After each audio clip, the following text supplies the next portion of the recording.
بسم الله الرحمن الرحیم۔ حضرت موسیٰ علیہ السلام اور فرعون کا واقعہ۔ جب بھی اللہ کی زمین پہ کسی انسان نے تکبر کیا، ظلم کیا تو اللہ نے اسے نشان عبرت بنا دیا۔ تو ویسے ہی حضرت موسیٰ علیہ السلام کے زمانے میں قوم کبت و املک سے جو مصر کا بادشاہ بنا، جس کا نام ولید بن مصعب بن رحام تھا، فرعون کا لوگو نون غنہ پر ظلم کرنا، جس کو پوری دنیا فرعون کے نام سے یاد کرتی ہے، وہ انسانوں پہ ظلم کرتا تھا، اور جو لوگ غریب تھے ان کا حق کھاتا تھا، اور جو انسان اس کا غلام نہیں بنتا تھا اس کو قتل کر دیتا تھا۔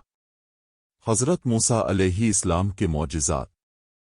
تبھی اللہ نے اپنے نبی موسیٰ علیہ السلام کو حکم دیا کہ اے موسیٰ، فرعون تک میرا پیغام پہنچاؤ کہ وہ انسانوں پر ظلم نہ کر، ورنہ اللہ کا عذاب ان کو لے ڈوبے گا۔ اللہ کے نبی اللہ کا پیغام فرعون کو دیا تو مذاق اڑانے لگا اور کہنے لگا یہاں کا ہادی میں ہوں۔ تو اللہ اپنی نشانیاں حضرت موسیٰ علیہ السلام کے توسط سے دکھاتا رہا، اور پورا مصر حضرت موسیٰ علیہ السلام کے معجزات کو دیکھ کر حیران ہوتا گیا۔ کچھ ایمان کے اور کچھ فرعون سے سوال کرنے لگے۔ آخر فرعون موسیٰ علیہ السلام کے معجزات کو دیکھ کر اس بات تک آ پہنچا کہ میں موسیٰ اور اس کی قوم کو قتل کر دوں گا۔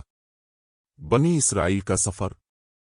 اللہ نے اپنی نبی موسیٰ علیہ السلام تک اپنا پیغام پہنچایا کہ اے موسیٰ، برات کو اپنی قوم کو لے کر اس شہر سے نکل جا۔ تو یوں حضرت موسیٰ علیہ السلام اپنی قوم بنی اسرائیل کو لے کر وہاں سے جانے لگے۔ یہ بات جب فرعون کو پتہ چلی تو وہ کہنے لگا کچھ بھی ہو جائے، موسیٰ اور اس کے ساتھیوں کو میں قتل کر کے چھوڑوں گا۔ وہ بنی اسرائیل کو ڈھونڈنے لگا، بس آگے آگے اللہ کا نبی موسیٰ اپنی قوم کے ساتھ، اور پیچھے فرعون کا لشکر ان کو مارنے کے لیے آتا رہا۔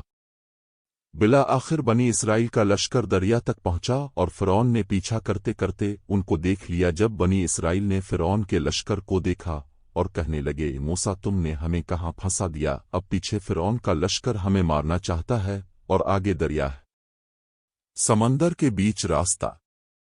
تو اللہ کے نبی حضرت موسیٰ فرمانے لگے اے لوگوں، گھبراؤ نہیں، اللہ ہمارے ساتھ ہے، یہ کبھی ہو ہی نہیں سکتا کہ فرعون کا لشکر ہمیں پکڑ لے۔ حضرت موسیٰ نے اپنی عصا اس دریاؤں میں دے ماری تو آدھا پانی ایک طرف اور آدھا پانی ایک برف ہو گیا، اور سالہ نے بہت میں راستہ بنا دیا۔ تو بنی اسرائیل کے قبائل کے کچھ لوگ کہنے لگے اے موسیٰ، ہم آپس میں بنتے نہیں، اپنے ہادی کو کہہ کے ہمارے لیے الگ الگ راستے بنائے۔ اللہ کے نبی موسیٰ علیہ السلام نے دریاؤں میں 12 جگہوں پر عصا ماری اور 12 الگ الگ راستے بنے، اور وہ 12 قبائل الگ الگ ہو کر دریائے نیل سے جانے لگے۔ جیسے ہی یہ منظر فرعون اور اس کے لشکر نے دیکھا تو وہ بھی ان راستوں پر حضرت موسیٰ اور اس کی قوم کے پیچھے آ گئے۔ جیسے ہی موسیٰ علیہ السلام دریا کی اس طرف اپنی قوم کے ساتھ پہنچے اور دریا کے بیچ میں فرعون اور اس کا لشکر موجود تھا۔ فرعون کی موت۔ اللہ نے پانی کو پھر سے حکم دیا، اب ویسے ہو جاؤ، پہلے تھا تو بس پانی پھر دے مل گیا۔ فرعون اور اس کا لشکر ڈوب کر مرنے لگا۔ یہ پورا منظر موسیٰ اور اس کی قوم دیکھ رہے تھے، اللہ کا شکر ادا کر رہے تھے، اور اتنی دیر میں فرعون چینل کر کہنے لگا اے موسیٰ، میں تیرے اللہ کو تسلیم کرتا ہوں، میں ایمان لاتا ہوں کہ مسکا اللہ بڑی قدرت والا ہے۔ اتنی دیر میں آواز غیب آتی ہے کہ فرعون اب ایمان لاتا ہے۔ جب تو دوزخ کی دیلیز تک پہنچا ہے، اے فرعون، ہم تیرے تکبر اور تیری لاش کو آنے والے لوگوں کے کیے نشانے عبرت بنائیں گے، تاکہ ہر انسان یہ جان لے کہ زمین پر انسان کو تکبر راس نہیں آتا۔